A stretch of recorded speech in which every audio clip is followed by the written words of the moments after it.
നിയമസഹായം തേടിയ യുവതിയോട് അപമര്യാദയായി പെരുമാറിയെന്ന പരാതിയിൽ അന്വേഷണം നേരിടുന്ന ചവറ കുടുംബ കോടതി മുൻ ജഡ്ജി വി ഉദയകുമാറിനെതിരെ അഭിഭാഷകർ ജഡ്ജിനെ ചുമതലകളിൽ നിന്ന് മാറ്റി നിർത്തി അന്വേഷണം നടത്തണമെന്ന് അഭിഭാഷക പരിഷത്ത് ആവശ്യപ്പെട്ടു. സ്ഥലം മാറ്റത്തിൽ ഒതുക്കിയുള്ള അന്വേഷണം ശരിയായ നടപടിയല്ല. മറ്റൊരു കോടതിയിൽ തുടരാൻ അനുവദിക്കുന്നത് സ്വാധീനങ്ങൾക്ക് അവസരം നൽകുമെന്നും അഭിഭാഷക പരിഷത്ത് പ്രതികരിച്ചു. എസ് വിനീഷ് കൂടുതൽ വിവരങ്ങളുമായി ചേരുകയാണ്.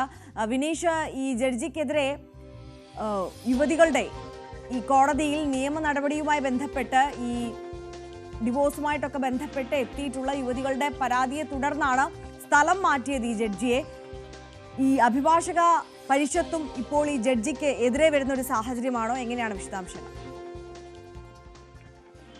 കഴിഞ്ഞ ദിവസമായിരുന്നു 19-ാം തീയതിയാണ് ഇത്തരത്തിലുള്ളൊരു സംഭവം പരാതി ഉണ്ടായത്. തുടർന്ന് 20-ാം തീയതി അന്വേഷണ വിധേയമായി നടപടിയിലേക്ക് നീങ്ങുന്ന സാഹചര്യത്തിലേക്ക് എത്തി. ഈ സംഭവത്തിൽ മുൻ ജഡ്ജി കുടുംബ കോടതി ജഡ്ജിയായ വി ഉദയകുമാറിനെ മറ്റൊരു കോടതിയിലേക്ക് സ്ഥലം മാറ്റിയ സാഹചര്യം ഉണ്ടായിരുന്നു. MSCT കോടതിയിലേക്കാണ് സ്ഥലം മാറ്റിയത്. ഇതുമായി ബന്ധപ്പെട്ട് തന്നെ ഈ അഭിഭാഷകരുടെ ഇടയിൽ വലിയ രീതിയിലുള്ള ഒരു പ്രതിഷേധമുണ്ടായിരുന്നു. അതായത് ഈ ഉദയകുമാറിന് ജഡ്ജിക്കെതിരെ മുൻപും സമാനമായ രീതിയിൽ ലൈംഗിക പരാതികൾ ഉയർന്നിരുന്നു. ഇതുമായി ബന്ധപ്പെട്ട് ഇയാളെ അന്വേഷണ വിധേയമായി സസ്പെൻഡ് ചെയ്യണം എന്നുള്ള വലിയൊരു ആവശ്യം ഉയർന്നു വരുന്നുണ്ട്.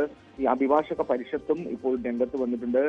നിലവിൽ സർവീസിൽ തുടർന്നുകൊണ്ട് സ്വാധീനം ഉപയോഗിച്ചുകൊണ്ട് ഈ അന്വേഷണത്തെ അട്ടിമറിക്കാൻ ുള്ള സാധ്യതയുണ്ട് എന്നാണ് ഈ അഭിഭാഷകർ പറയുന്നത്. ഇതുമായി ബന്ധപ്പെട്ട് തന്നെ ഈ അഭിഭാഷക അസോസിയേഷനും രംഗത്ത് വന്നിട്ടുണ്ട്. ജഡ്ജിയെ സസ്പെൻഡ് ചെയ്യണം എന്നുള്ള ഒരു ആവശ്യമാണ് ഉയർന്നു വന്നിരിക്കുന്നത്.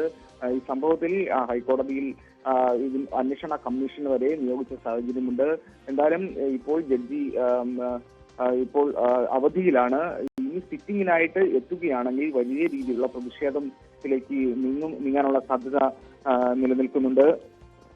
ഇതുമായി ബന്ധപ്പെട്ട് നിയമ നടപടിയുമായിട്ട് തന്നെ മുന്നോട്ട് പോകാൻ തന്നെയാണ് ഇവർ തീരുമാനിച്ചിരിക്കുന്നത്.